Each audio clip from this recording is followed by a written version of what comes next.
Assalamualaikum warahmatullahi wabarakatuh. Perkenalkan, nama saya Nusimata Padilla dengan NIM 666121100. Di video kali ini akan dibuat sebagai pemenuhan tugas UTS mata kuliah manajemen strategi. Di sini saya akan menganalisis sebuah organisasi publik dari segi visi, misi, tujuan, sasaran, dan SMART. Di mana SMART ini adalah spesifik, measurable, attainable, relevan, dan time bound di lingkungan eksternal dan internal beserta IPAS dan juga EPAS. Studi kasus yang saya ambil itu organisasi publik yang diambil mengenai badan usaha milik negara, yaitu BUMN. Visi dari BUMN adalah terwujudnya Indonesia yang berdaulat, mandiri, dan berkepribadian berlandaskan gotong royong, di mana visi ini telah sesuai karena berorientasi pada masa depan dengan kata kunci mewujudkan. Lalu ada misi dari BUMN sendiri, diantaranya mewujudkan keamanan nasional yang mampu menjaga kedaulatan wilayah, menopang kemandirian ekonomi dengan mengamankan sumber daya maritim, dan mencerminkan kepribadian Indonesia sebagai negara kepulauan.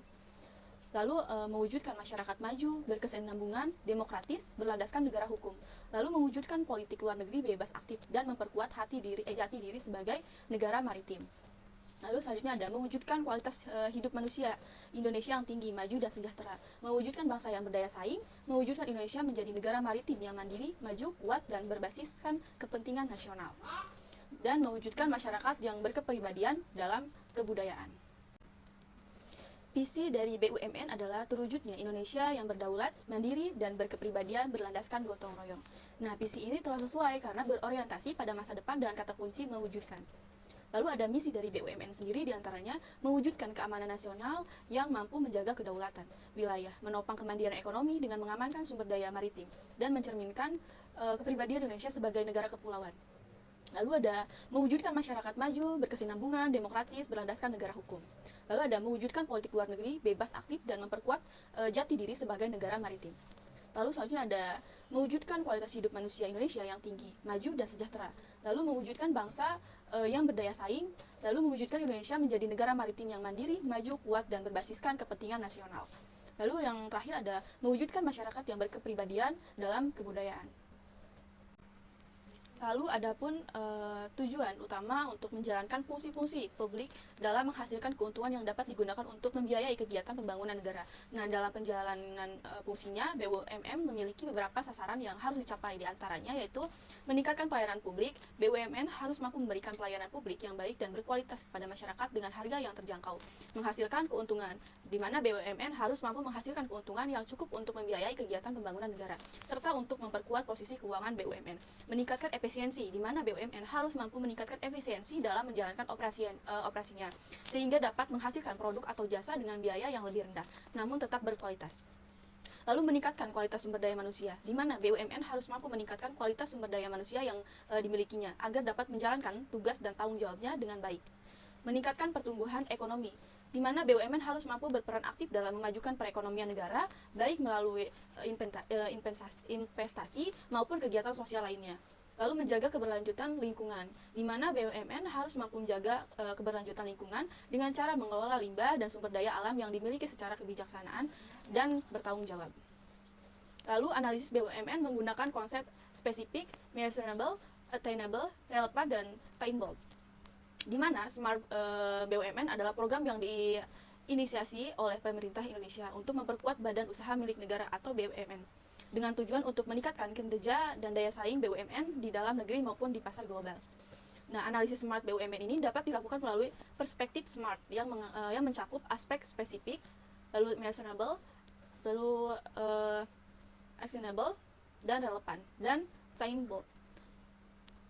Nah, spesifik dalam artian program Smart BUMN ini memiliki tujuan yang spesifik, yaitu memperkuat dan meningkatkan kinerja BUMN. Nah, tujuan ini dijabarkan dalam beberapa aspek seperti meningkatkan kualitas sumber daya manusia, mengembangkan bisnis yang lebih beragam, efisiensi operasional, dan meningkatkan nilai tambah pada produk dan jasa yang dihasilkan. Measurable, di mana tujuan Smart BUMN harus dapat diukur dan dinilai apakah telah tercapai atau belum. Oleh karena itu, program ini memiliki indikator kinerja yang jelas, seperti peningkatan laba, peningkatan produktivitas, peningkatan efisiensi, dan peningkatan kualitas layanan yang diberikan. Adapun actionable, di mana tujuan yang ditetapkan dalam program Smart BUMN ini harus dapat dicapai. Oleh karena itu, pemerintah menyusun strategi dan rencana aksi yang terukur dan realistis untuk mencapai tujuan, di mana hal ini meliputi pengembangan keterampilan dan kapasitas SDM. perluasan pasar dan bisnis, peningkatan efisiensi dan produktivitas, serta meningkatkan nilai tambah produk dan jasa. Relevan, di mana relevan ini program Smart BUMN ini haruslah relevan dan sesuai dengan kebutuhan dan tantangan yang dihadapi oleh BUMN, di mana tujuan dan strategi yang ditetapkan harus mampu mengatasi berbagai masalah yang dihadapi oleh BUMN, seperti rendahnya kualitas SDM, kurangnya inovasi, dan rendahnya daya saing. Time bound, di mana program Smart BUMN ini memiliki batas waktu atau target untuk tertentu dalam mencapai tujuan. Oleh karena itu, setiap target dapat dan rencana aksi yang ditetapkan harus memiliki jangka waktu yang jelas. Misalnya dapat dalam jangka waktu 5 tahun atau 10 tahun. Nah, dalam keseluruhan program Smart ini memiliki tujuan yang spesifik, terukur dan dicapai relevan dan terbatas waktu. Dengan demikian, program ini diharapkan dapat membantu memperkuat BUMN dan meningkatkan daya saing di pasar global. Baik, selanjutnya ada tabel 5. Tabel ini yaitu menjelaskan analisis lingkungan eksternal, internal beserta IPAS dan EPAS-nya. Di mana IPAS-nya itu atau faktor internya itu kekuatannya itu pengalaman manajemen. Di mana pengalaman manajemen ini bobotnya 0,15, ratingnya 4, nilainya 0,60. Skala operasi yang besar di mana bobotnya 0,14, ratingnya 4, nilainya 0,56. Lalu jaringan distribusi yang luas di mana bobotnya 0,13, ratingnya 4, nilainya 0,52. Keterampilan karyawan yang baik di mana bobotnya 0,15, ratingnya 4, nilainya 0,60. Lalu ada keuangan yang stabil di mana bobotnya 0,14, ratingnya 5, nilainya 0,70. Lalu yang terakhir ada teknologi yang up to date di mana bobotnya 0,12, ratingnya 4, nilainya 0,48, di mana nilai keseluruhan total atau bobot ini 0,97 nilainya dan nilainya totalnya 3,46. Lalu ada kelemahan di mana kelemahan ini yaitu keterbatasan inovasi, bobotnya 0,10, ratingnya 2, nilainya 0,20. Lalu ada struktur organisasi yang kaku di mana bobotnya 0,10, nilainya 2, ratingnya 2, nilainya 0,20. Lalu ada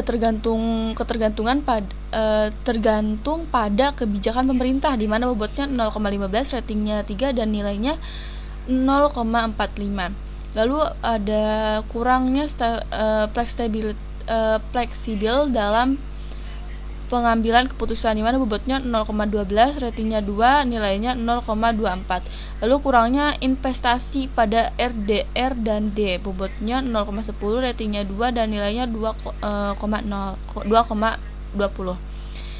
Total dari bobotnya 0,57 dan nilainya dari totalnya 1,29. Di mana IPAS-nya yaitu nilainya ada 3,46 ditambah 1,29 yaitu 4,75, dihitung sangat baik.